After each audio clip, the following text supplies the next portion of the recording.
খোয়াই জেলার চেবড়ি এলাকায় সুশীলা তাঁতি নামে এক গৃহবধূর রহস্যজনক মৃত্যুকে কেন্দ্র করে চাঞ্চল্যের সৃষ্টি হয়েছে। মৃতার স্বামী কৃষ্ণ তাঁতির বিরুদ্ধে দীর্ঘদিন অসুস্থ থাকা স্ত্রীকে যথাসময় চিকিৎসা না করিয়ে মৃত্যুর দিকে ঠেলে দেওয়ার অভিযোগ তুলেছেন মৃতার পরিবারের সদস্যরা। ঘটনাটি বুধবার রাতে ঘটে। পরিবারের অভিযোগ, কয়েক বছর আগে একই গ্রামের বাসিন্দা কৃষ্ণ তাঁতির সঙ্গে সুশীলা তাঁতির বিয়ে হয়। তাদের একটি সন্তানও রয়েছে। কিছুদিন ধরে সুশীলা অসুস্থ হয়ে শয্যাশায়ী ছিলেন। অভিযোগ, এই সময়ও কৃষ্ণ তাঁতি তাকে হাসপাতালে নিয়ে যাননি। বুধবার রাতে সুশীলা শারীরিক অবস্থার অবনতি হলে তাকে খোয়াই জেলা হাসপাতালে নিয়ে যাওয়া হয়। সেখানে কর্তব্যরত চিকিৎসক তাকে মৃত ঘোষণা করেন। ঘটনা খবর ছড়িয়ে পড়তেই খোয়াই জেলা হাসপাতাল চত্বরে উত্তেজনা সৃষ্টি হয়। পরিস্থিতি নিয়ন্ত্রণে আনতে খোয়াই থানার পুলিশ দ্রুত হাসপাতালে পৌঁছে পরিস্থিতি শান্ত করে। পুলিশ সূত্রে জানা গেছে, মৃত্যুর প্রকৃত কারণ জানতে মৃতদেহ ময়নাতদন্তের জন্য পাঠানো হয়েছে।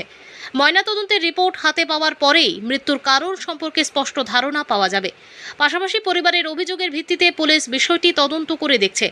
এখন তদন্ত ও ময়নাতদন্তের রিপোর্টের উপরই নির্ভর করছে রহস্যজনক মৃত্যুর প্রকৃত কারণ উদ্ঘাটন। খোয়াই প্রতিনিধির রিপোর্ট, প্রতিদিন ত্রিপুরা।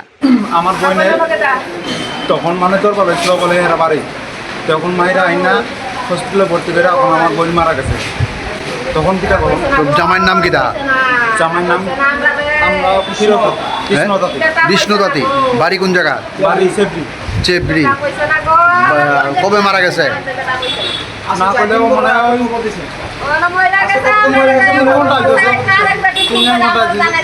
তিন চার ঘন্টা হইতেছে মারা গেছে বইয়া। আমরা মায়েরা আইনা ভর্তি করে বছরে 2-3 বছর মনে হয়।